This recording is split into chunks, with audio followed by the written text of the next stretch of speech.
How you doing? So this is how to make Hercules the best champion in MCOC buff concept and to make him a broken champion buff concept.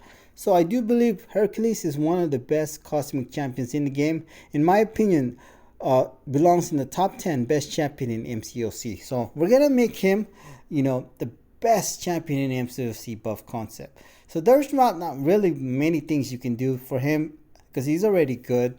I think when it comes to his signature ability, when he's immortality, that that it says right here, if removed, the opponent activates their special attack 3. So I think right there that if he was able to tank special attack 3 while immortality, that will make him really good champion. I mean, he is already a pretty good champion, but this will make him better if he didn't take damage from special 3 while being immortality.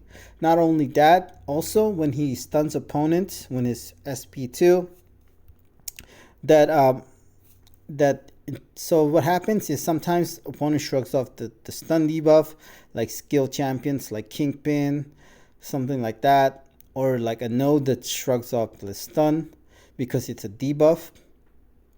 So what happens, I would say that in this case, so instead of like what happens if an opponent was able to shrug the stun debuff, is going to be similar to like Storm Pyramid X, where it's going to become a passive instead. So like against skill champions, you see, like they're able to shrug off the debuff, but then it turns to passive. I really think that would help Hercules to make him a better champion, to make him the best champion in the game. Is whenever they shrug off his stun, that will make it'll turn into a passive. That's also not just for skill obviously champions. This is for every champion in the game that will affect Hercules to turn into a passive debuff.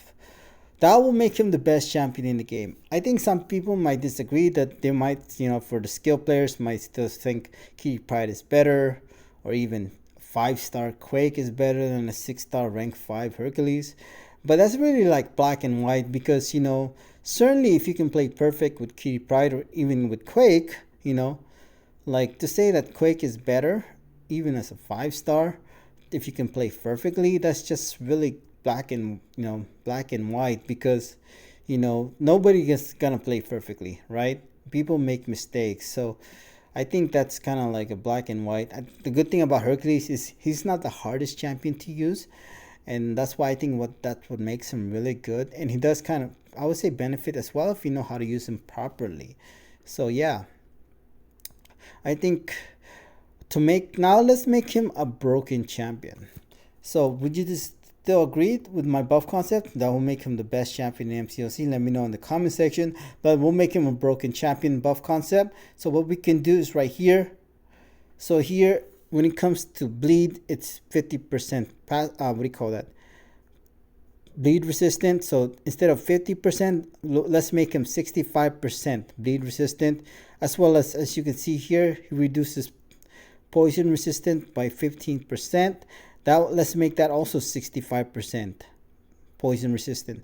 So that'll make him 65 bleed and poison resistant, 65%. So that will make him broken, especially if you're running damage mastery. Note with the Herald ability, that could be 100% bleed and poison resistance with Herald ability. So that will make him like a healing machine, turn him to a Diablo as far as healing wise, if you can get him to 100% bleed and poison resistant. So it's going to be healing throughout the fight, being running damage mastery. And I would think that would put Hercules broken champion in the game, as long as he's able to take special attack 3 with his mortality. And when it comes to special attack 2, the debuffs will turn into passive debuffs if the opponent does shrug it. So that's my buff concept of Hercules, to make him the best champion in MCOC, as well as to make him a broken champion. What do you guys think? Thank you.